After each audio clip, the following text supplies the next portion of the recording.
La princesse palatine. Lecture de lettres choisies. Épisode 2. Une personnalité bien occupée.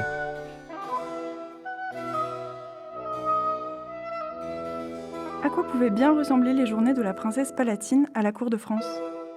Entre ses déplacements à Fontainebleau, Marly, Saint-Cloud, au Palais Royal et à Versailles, Élisabeth Charlotte trouve du temps pour remplir les nombreuses tâches qui lui incombent, mais aussi se divertir. La chasse en compagnie du roi fait partie de ses occupations favorites, ce qui n'est pas sans lui valoir quelques chutes. À la duchesse de Hanovre, Saint-Germain, le 14 décembre 1676. Je vous supplie de bien vouloir me pardonner si je suis resté une éternité sans vous écrire. D'abord, je suis allé à Versailles, où nous étions occupés toute la journée. Depuis le matin jusqu'à 3 heures de l'après-midi, l'on chassait. En revenant de la chasse, on changeait de costume et l'on montait au jeu, où l'on restait jusqu'à 7 heures du soir. Puis on allait à la comédie, qui ne se finissait qu'à 10h30 du soir. Après la comédie, on soupait. Après le souper venait le bal, qui durait jusqu'à 3 heures du matin. Et alors seulement, on allait se coucher. Je vous laisse à penser si j'avais le temps d'écrire. Depuis que je suis de retour ici, je voulais chaque jour vous répondre. Mais j'en ai été constamment détourné, surtout par les ennuyeuses visites que m'a valu ma chute de cheval. Il faut que je vous conte cette histoire. Nous avions déjà pris un lièvre et fait envoler une pie. Comme nous allions au tout petit pas, je m'aperçois que ma robe n'est pas bien arrangée sous moi. J'arrête mon cheval et je me baisse pour la rajuster.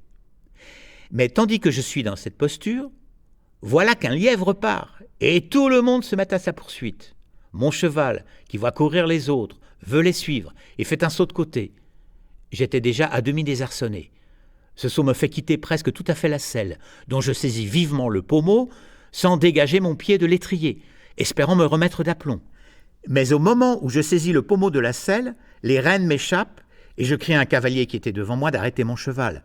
Ce cavalier s'élance sur moi avec une telle impétuosité que ma monture s'effraie et, au lieu de s'arrêter, tourne d'un autre côté et s'emporte. Je me tiens ferme tant que j'aperçois d'autres chevaux auprès de moi. Mais dès que je me vois seul, je me dégage tout doucement et je me laisse tomber sur la verte pelouse avec un tel bonheur que Dieu soit loué, je ne me suis pas fait le moindre mal. Vous, qui admirez si fort notre roi pour m'avoir si bien assisté lors de mes couches, vous l'aimerez encore dans cette rencontre, car c'est lui qui s'est trouvé le premier auprès de moi. Il était pâle comme la mort, et j'eus beau lui assurer que je ne m'étais fait aucun mal, et que je n'étais pas tombé sur la tête, il n'a pas eu de repos qu'il ne m'eût lui-même visité la tête de tous côtés. Enfin, ayant trouvé que j'avais dit vrai, il me conduisit dans ma chambre, resta encore quelque temps auprès de moi, voir si je ne m'évanouirais pas. Enfin, il ne retourna au vieux château que lorsque je lui eus assuré derechef que je ne ressentais pas le moindre mal. Avec près de 60 000 lettres écrites, allant parfois jusqu'à 30 pages, sa correspondance occupe une place importante dans ses journées et nous en donne un bel aperçu.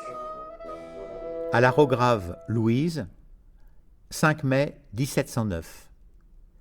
Lundi, j'ai à écrire aux 2 reines d'Espagne ainsi qu'à la duchesse de Savoie et à travailler avec mes hommes d'affaires pour régler les paiements et les comptes. Mardi, je recevrai les visites des ambassadeurs et des envoyés et après-midi, j'écrirai à ma fille et à 3 de ses enfants qui m'écrivent déjà. Mercredi, j'écris à la duchesse de Hanovre et à Modène, et je réponds aux lettres qui sont sous ma main. Jeudi, j'écris encore à Hanovre, et je vais quelquefois à la prière du soir et au salut, ainsi que le dimanche. Vendredi, j'écris derechef à Lunéville. Samedi est le seul jour où je n'ai aucun courrier.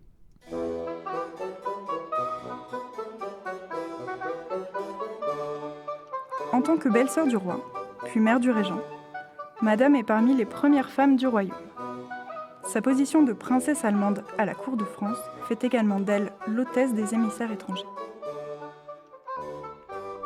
À la Rograve Louise, Paris, le 21 janvier 1716. Hier, j'avais autour de moi 29 princes, comtes et seigneurs allemands. Le prince d'Anhalt n'est pas mal fait, mais il s'imagine être beau, tandis qu'il est fort laid et d'humeur singulière.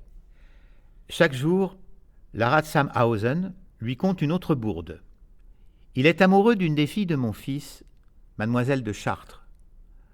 Quand il la voit, il fait de telles grimaces qu'on y peut tenir. Il faut qu'on rie, quoi qu'on en ait. Pour se divertir, Elisabeth Charlotte aime marcher et se prête volontiers au jeu du hoka, jeu de hasard dont notre loterie est l'héritière. À la Rograve Louise, jeudi le 5 août, 8h du soir. À l'instant, je reviens de la promenade et je fais 2 choses à la fois. Je vous écris et je fais ma partie de hoka. Vous me portez bonheur, car mon chiffre est déjà sorti 3 fois depuis que je vous écris. L'air de Saint-Cloud me fait du bien. Depuis dimanche passé, la femme de mon fils est auprès de nous. C'est pour lui complaire que je joue au hoka le soir. Ces journées bien remplies pèsent parfois sur les obligations de la princesse, quitte à créer des situations cocasses. À la Rograve Louise, Paris, le 9 mars 1719, 7h moins un quart. Après-midi, je ne peux pas aller au sermon. Je m'endors de suite. Et comme ici, on ne se trouve pas dans une tribune, mais qu'on est assise vis-à-vis de la chaire, dans une chaise à bras où tout le monde vous voit, ce serait un vrai scandale. Et depuis que je suis vieille, je ronfle très fort quand je dors. Cela ferait rire le monde et troublerait le prédicateur.